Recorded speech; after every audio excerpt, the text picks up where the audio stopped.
Noah, 32 years old. Noah's life seems trapped in a moving box made of steel, glass, and worn leather.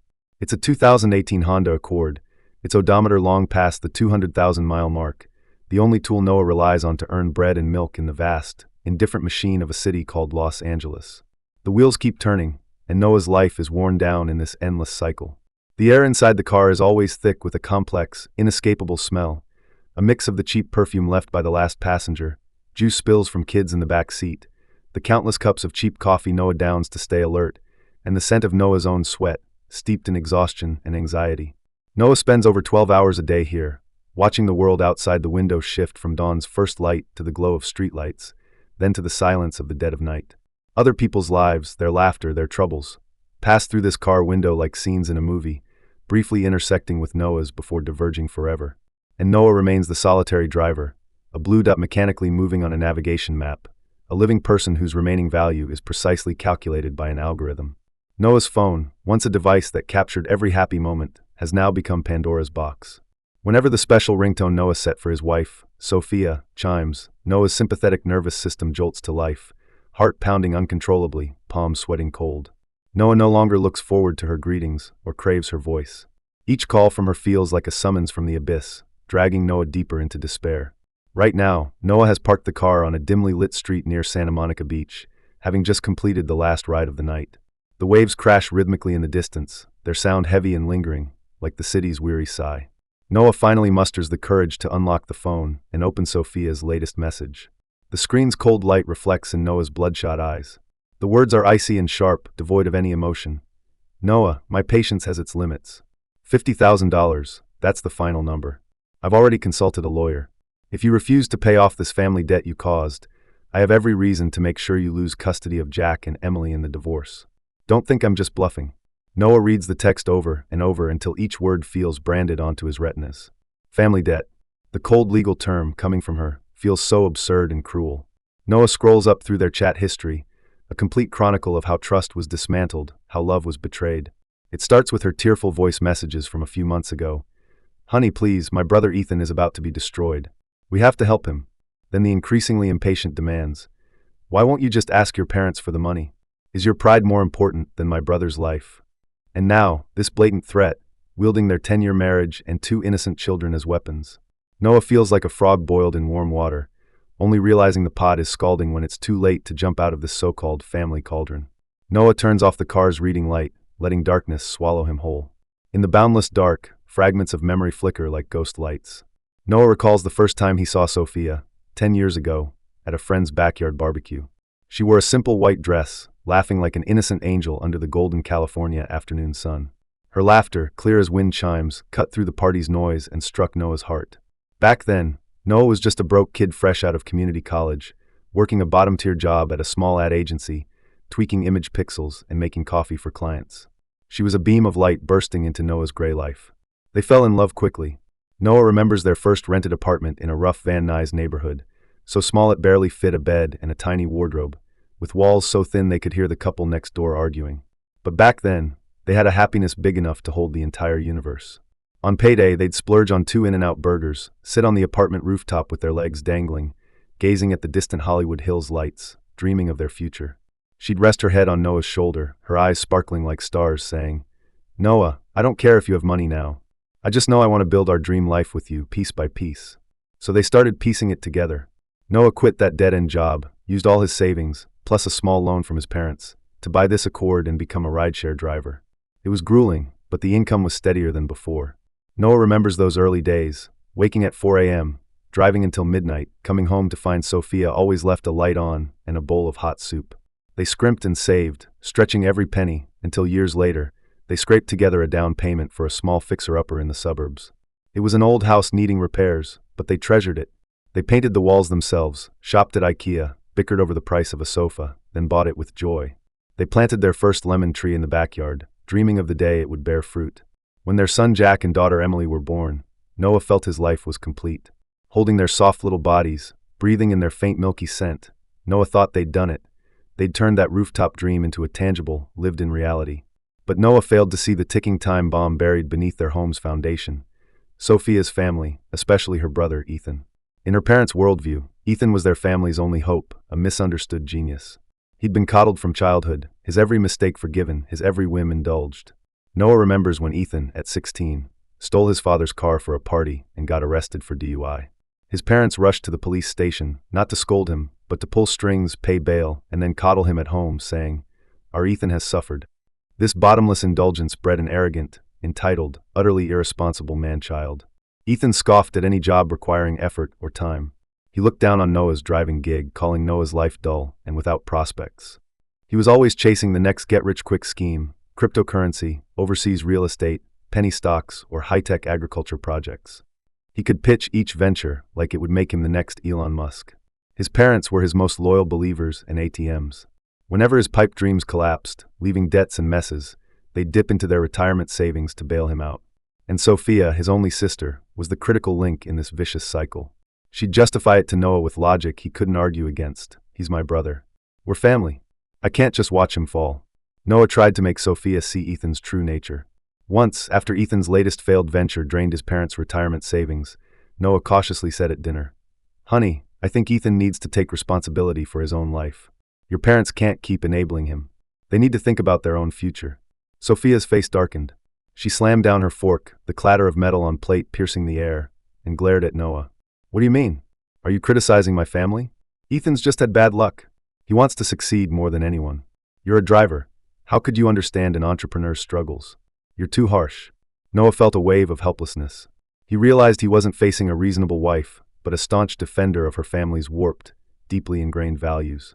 From that moment, Noah knew an unbridgeable chasm had opened between them. The real nightmare began with a phone call last August. Noah was stuck in Hollywood traffic, an order about to time out, anxiety spiking. Sophia called, her voice trembling with apocalyptic despair, stammering that Ethan owed $60,000 from online gambling. The number hit Noah like a bomb, drowning out the freeway's honks, leaving only a ringing in his ears. Noah canceled the order, turned the car around, and sped home. Opening the door, he found a rehearsed tragedy unfolding. His mother-in-law sat on their couch, wiping tears, lamenting how Ethan was tricked by bad people. His father-in-law sighed, pounding his chest. Sophia gripped Noah's hand, her palm cold and clammy, as if Noah were her only anchor. Then they ambushed him with an absurd request: borrow $30,000 from Noah's aging parents. His mother-in-law even used moral blackmail. "Noah, you married Sophia, you're half our son. The family's in trouble. Can you just stand by? Talk to your parents, they'll agree." Noah's refusal was, to them, an unforgivable sin. He tried to explain that his parents were ordinary people who'd worked hard their whole lives, that the money was their lifeline. In their world, Noah's family, Noah's everything, should naturally serve their emergency. That fight was the worst in their marriage, draining Noah's last illusions about it. Looking at these three people he once called family, Noah felt they were strangers, terrifyingly so. The ensuing Cold War, and her secretly transferring their $8,000 savings to Ethan, were just the prelude to this tragedy. Noah discovered the money was gone on a Tuesday morning, planning to replace the car's dangerously worn tires. Logging into their bank account to pay a deposit, Noah found only a pitiful 2-digit balance. His mind went blank, first thinking the account was hacked. Confronting Sophia, she initially dodged, but under Noah's furious questioning, admitted she gave it to Ethan. When Noah nearly lost his only income source because he couldn't afford new tires, his anger and despair peaked. Pointing at the door, he told her to get out. She did. But 2 days later, she returned, kneeling, sobbing, swearing to cut ties with Ethan, promising it was the last time. Looking at his children's frightened eyes and her haggard face, Noah, foolishly, chose to believe again. For months, they played at being a loving couple. But they both knew something broken couldn't be fixed. Noah became sleepless, paranoid, checking her phone, questioning every large expense. Their home lost its warmth and trust, filled only with oppressive silence and unspoken suspicion. Noah even started sneaking her phone at night, unlocking it with her fingerprint, checking call logs and transfers, heart pounding like a thief's. He found nothing, but the act itself proved their trust was dead. Then came that August day, when a message sent Noah to hell. $50,000, a number like a massive tombstone, declaring the death of all Noah's efforts and hopes. Noah couldn't fathom how, while he was driving himself to exhaustion, thinking they were rebuilding, she was secretly clicking confirm on illegal loan platforms, pushing their crumbling home into an abyss. How did she do it? Using Noah's identity? Forging his signature? The details didn't matter.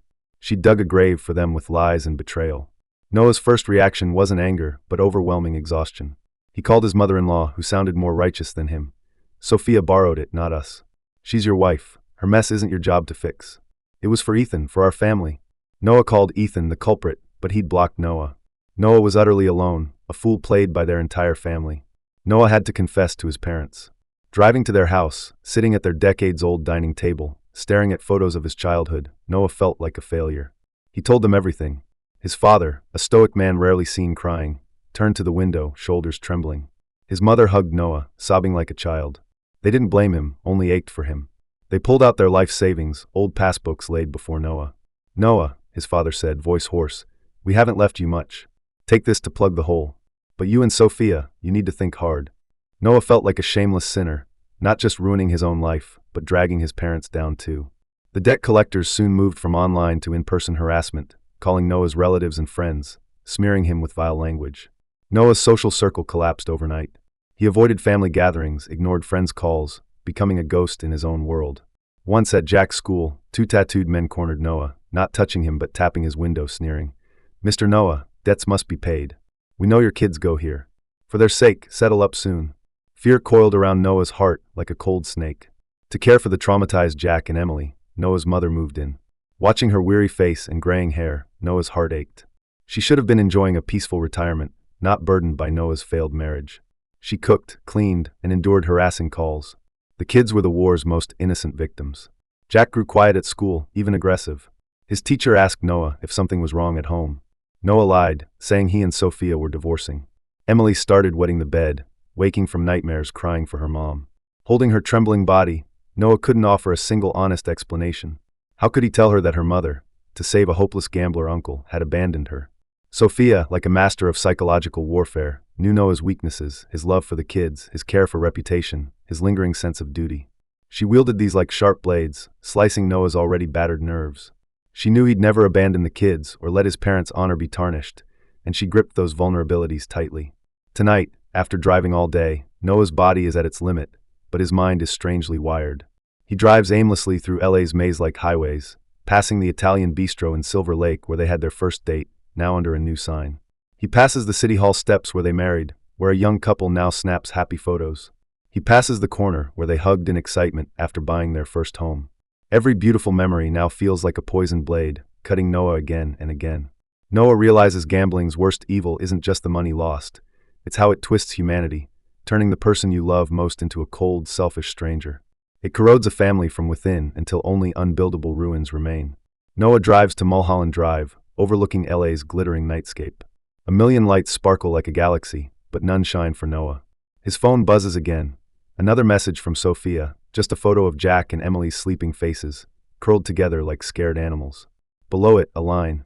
"They're waiting for you to come home, Daddy." Noah's tears finally break free. This isn't a threat, it's the cruelest kidnapping. She shackled Noah with his love for his children.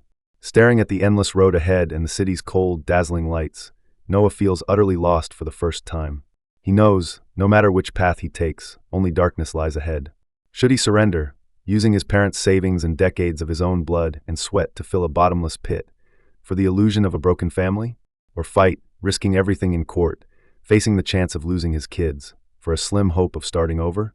Noah doesn't know. He only knows the girl who once dreamed with him on that rooftop is gone, and Noah is being dragged to hell by her ghost.